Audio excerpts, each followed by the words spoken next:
Hello viewers, the topic for today's discussion is ham radio and community radio, particularly in the Indian context. Now, as you perhaps know, the history of radio in any country actually begins with amateurs and hobbyists. It's not very difficult to assemble a radio transmitter set or a radio receiver set by buying the components from the market, which are easily available and quite cheap. So, let us go back to 1906, USA 1906. One person called Reginald Aubrey Fessenden, in recorded history, he was the first person to transmit songs, particularly Christmas carols, because it was the Christmas Eve, and a little violin performance and reading out from the Bible to using radio waves. And the message was sent out to sailors at high sea. Now, you will remember that Marconi's radio waves were already being used by the sailors to be in touch with the coast, but it was in Morse code, not as a voice message, but in the Morse code form.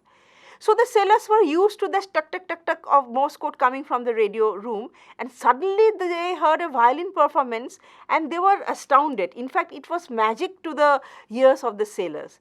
So, let me read out their experience.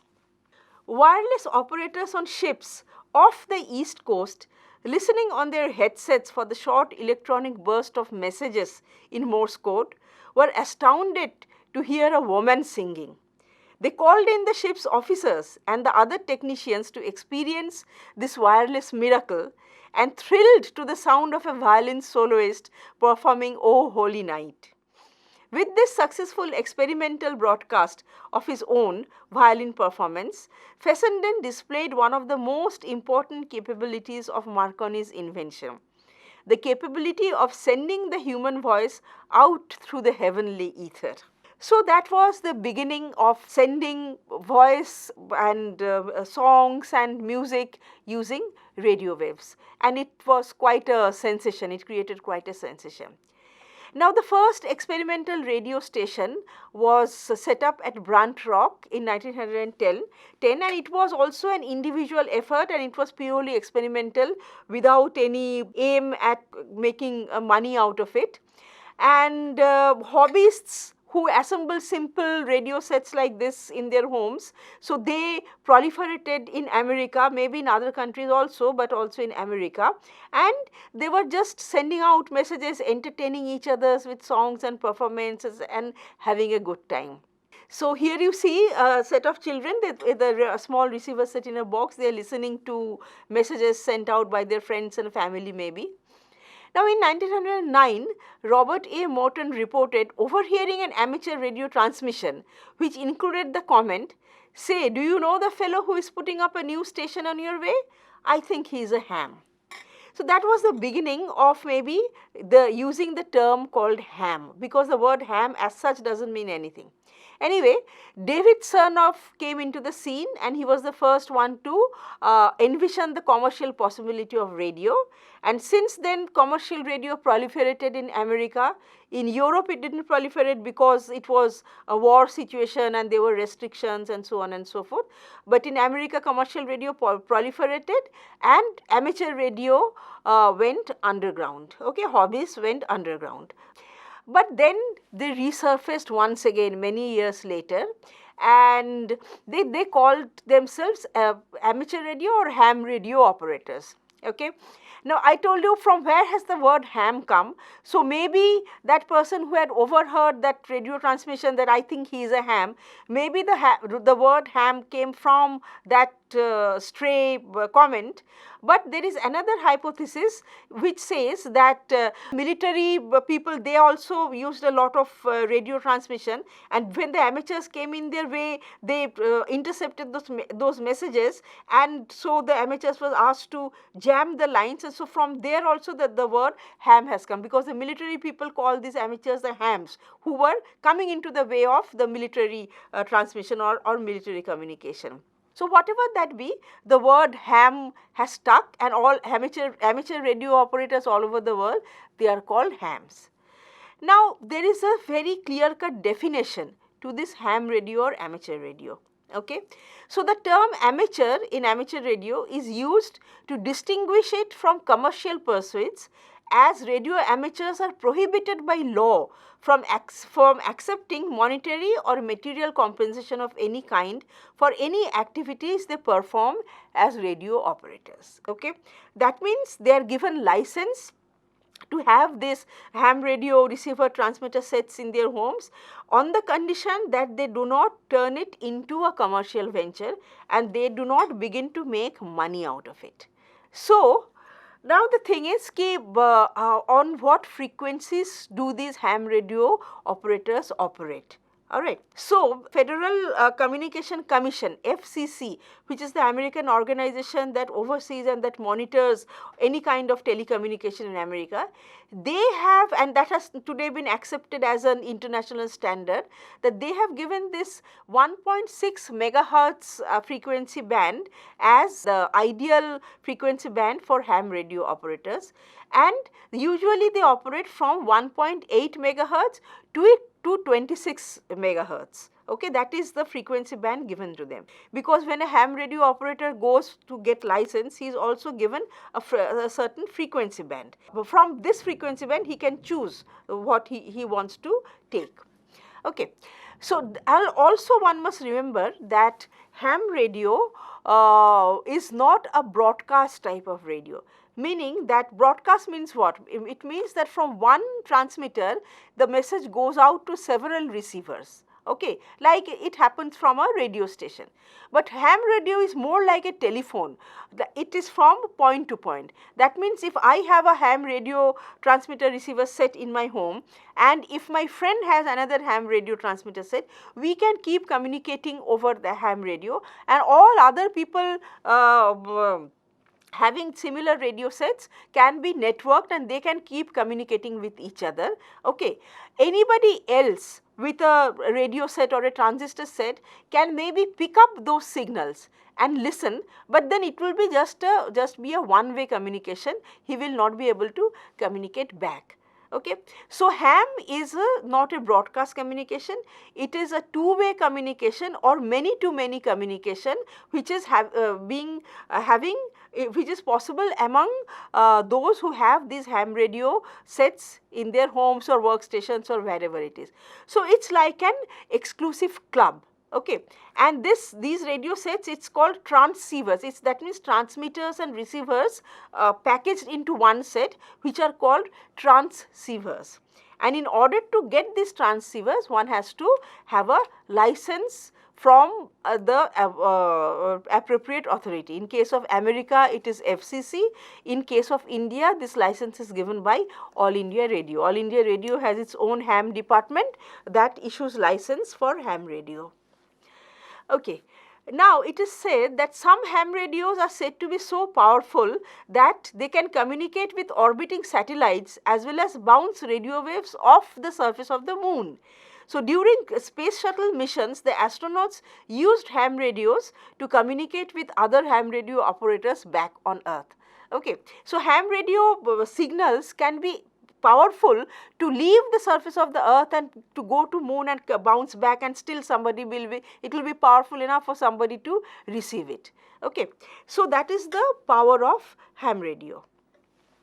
Ham radios are simple and cheap, it is not very expensive. So, if you have a flair for doing your own communication work, being your own master in terms of communication, you can always get a license and have a ham radio set in your home. Okay. And these are portable also, so you can take them from room to room. So, it is quite a handy thing to have. So, there is a certain procedure that has to be followed to get the ham radio license, and once you have the ham radio license, you are given a call sign.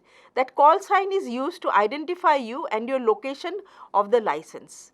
And each country that has an amateur radio status is allocated a range of call signs by the International Telecommunications Union, which is called I2U. An amateur radio license in India are licensed by the Wireless Planning and Coordination Wing, which is a part of the All India Radio, as I told you. Now, the interesting thing about ham radio is that when all other communication breaks down, like there is when, like recently there was this earthquake, and when the first earthquake happened in Calcutta, I remember my mobile phone stopped operating, and in so many other friends' mobile phones also stopped operating. So for some time actually all the communication was blacked out. Okay.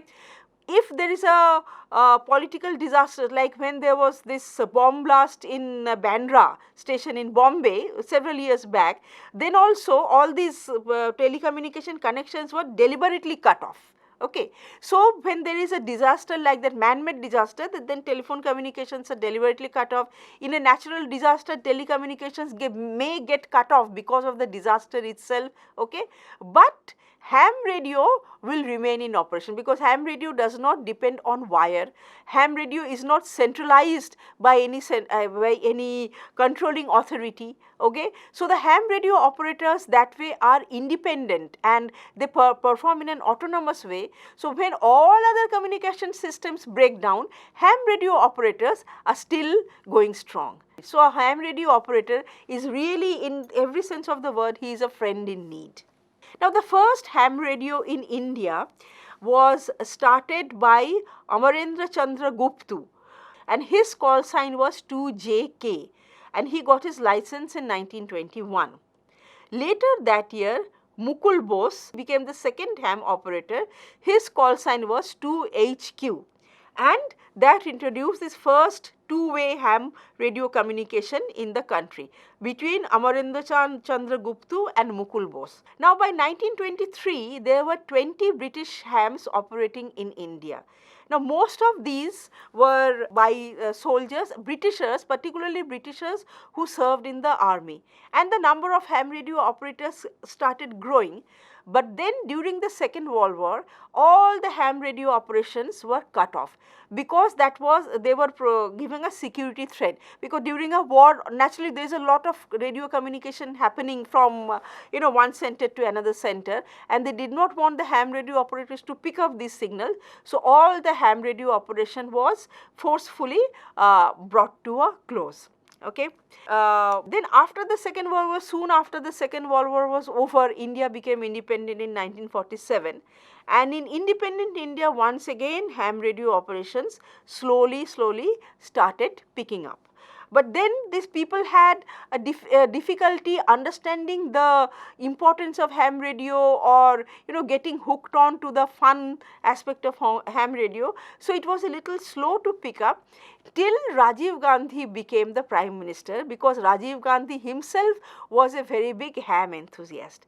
So in Rajiv Gandhi's time, actually ham radio got a very big boost. It became very popular, and then the ham radio operators, number of ham radio operators started increasing in leaps and bounds. Okay. So by the year 2000, there were 10,000 licensed ham radio operators in India, and as of 2007, there are more than 16,000 ham radio operators in India, and together they have a radio club which is called the Amateur Radio Club of India. Okay. So that is the status of ham radio operators in India, and as I said, they really have done a service to the people. Let me quickly recount, I think we owe it to them, recount where all they have been of great service. Now in 1991, during the Gulf War, a lone Indian ham operator in Kuwait provided the only means of communication between stranded Indian nationals in that country and their relatives in India. Then amateur radio operators have also played a helpful part in disaster management. Shortly after the 1993 Latur and 2001 Gujarat earthquakes, the central government rushed teams of ham radio operators to the epicenter to provide vital communication links. In December 2004, a group of amateur radio operators on expedition on the Andaman Islands witnessed the 2004 tsunami. With communication lines between the islands severed, the group provided the only way of relaying live updates and messages to stations across the world. Okay. So that is the importance of ham radio, something that very few of us know today, but they deserve much more publicity than they have. So that's what I feel. Okay, so that is a very brief overview of ham radio operations in India. Okay.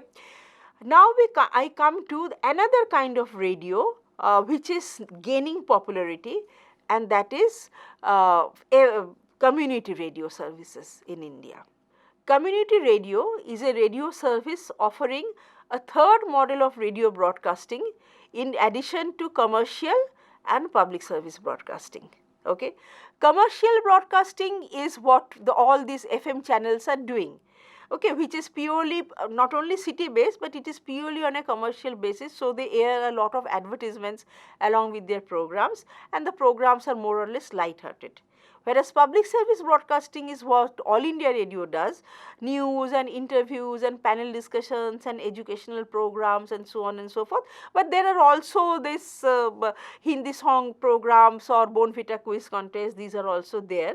So, they do not work for profit, there is no profit motive as such, even though there are advertisements on All India Radio also, but it is mainly to give out information and education to the public. So, these are the two existing broadcasting services in India as well as in any other country.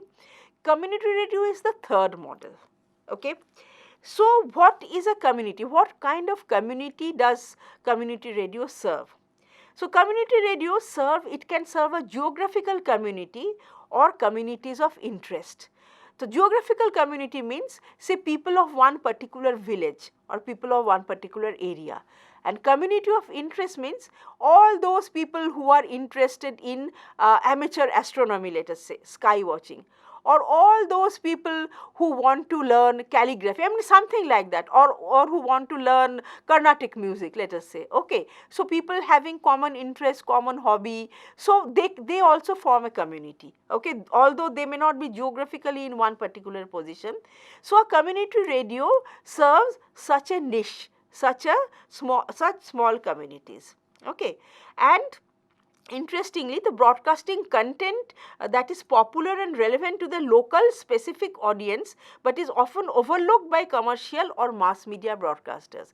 See, commercial broadcasters will only broadcast programs that will bring in revenues, advertisement revenues. Okay. So, commercial broadcaster will not touch educational programs and such programs, whereas public service broadcasters may not be in a position to look into the local needs and local interests, and India is such a vast country. Okay. So, therefore, for a country like India, community radio is a very vital service which can cater to a very local need and serve the interest of the local people. So, that is what a community radio is. Okay. Now, who can own a community radio station? That is a very vital question. Now, in India, there is a very strict guideline about that. Now, community radio stations are operated, owned and influenced by the communities they serve. They are generally non-profit organizations and provide a mechanism for enabling individuals, groups and communities to tell their own stories, to share experiences, and in a media-rich world to become creators and contributors to the media.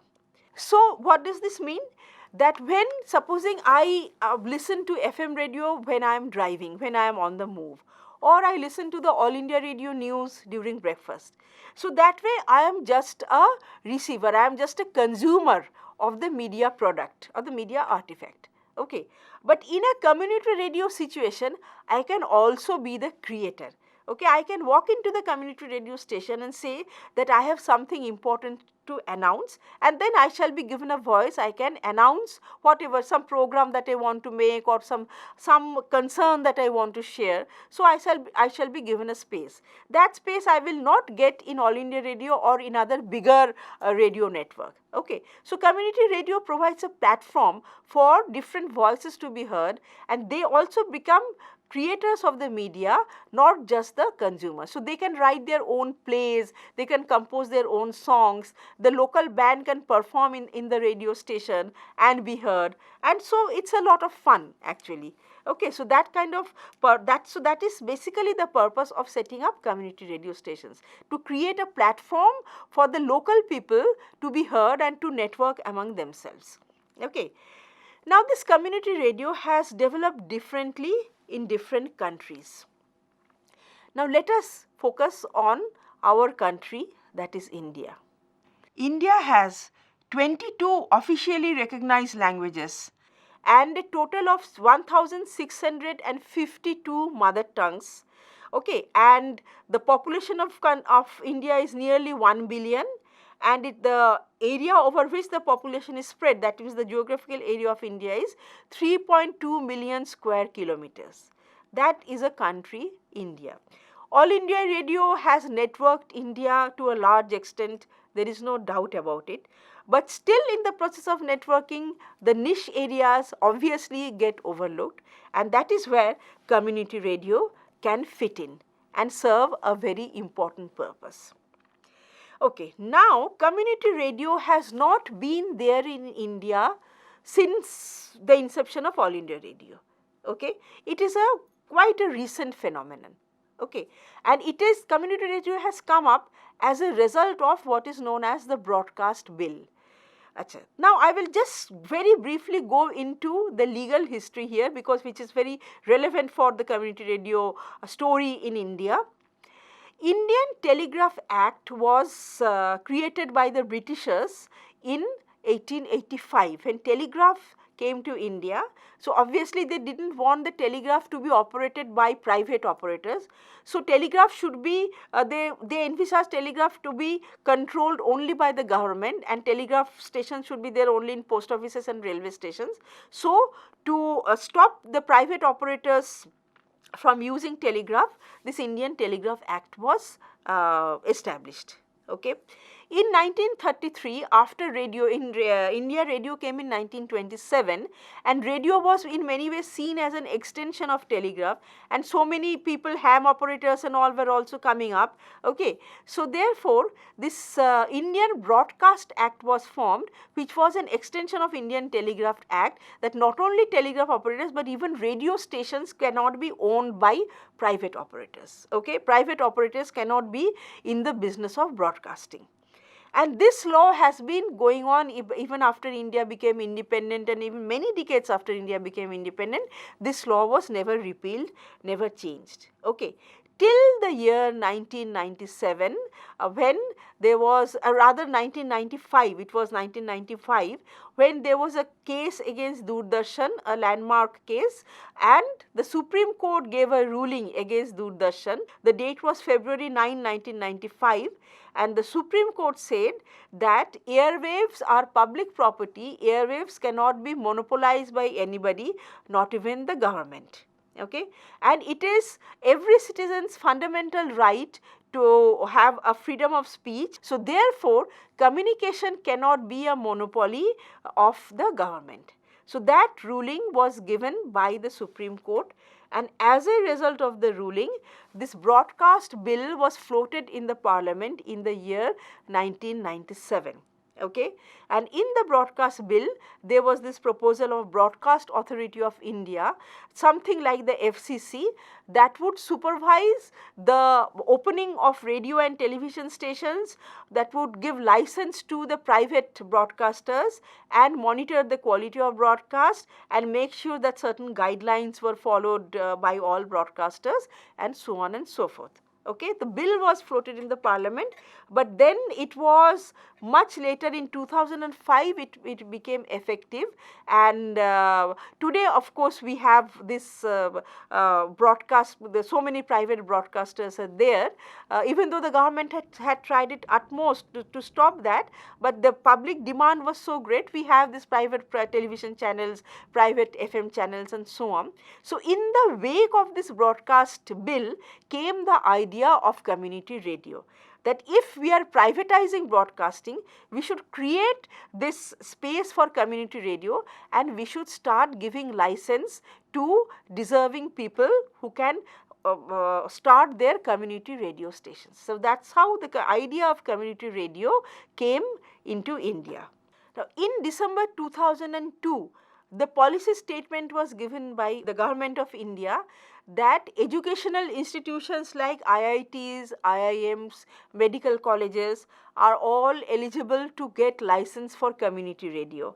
Okay, universities are also eligible to get license for community radio, and these will be similar to the radio stations that US universities have. Most of the US universities have their own radio stations. So the India government envisaged that even the Indian universities can have their own radio stations by getting license of community radio. And then this license, the eligibility for licensing was extended to non-profit organizations also, NGOs also, particularly NGOs that operated in the rural hinterland. If they were interested, they could also get license for community radio. Okay. So this guideline from the government of India still stands, and these entities without any commercial interest can apply for community radio license and they can get the license. Okay.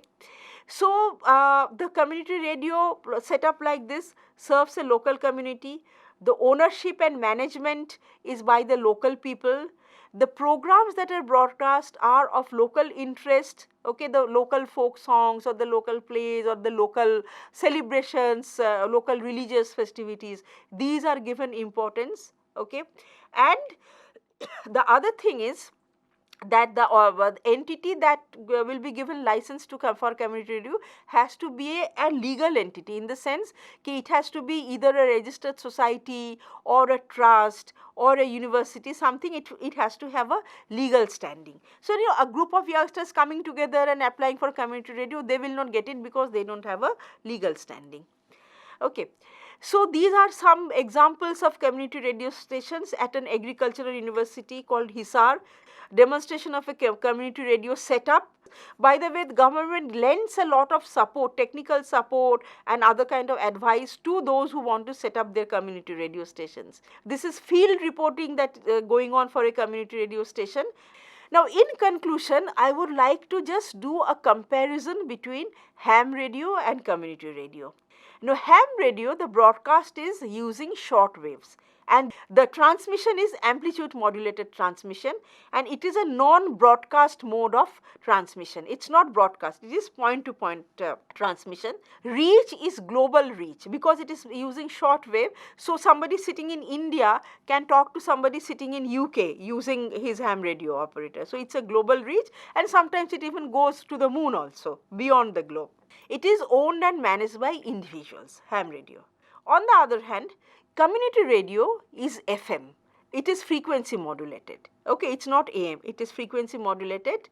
It is of a broadcast mode, but the reach is a localized reach, okay, within 10 kilometers, 20 kilometers, maximum 50 kilometers. So, the reach is not a global reach, it is a very localized reach, managed by non-profit organizations and educational institutions. So, these are the differences between ham radio and community radios. Both serve very niche areas and niche interests, and both are coexisting side by side with big broadcasters and commercial broadcasters.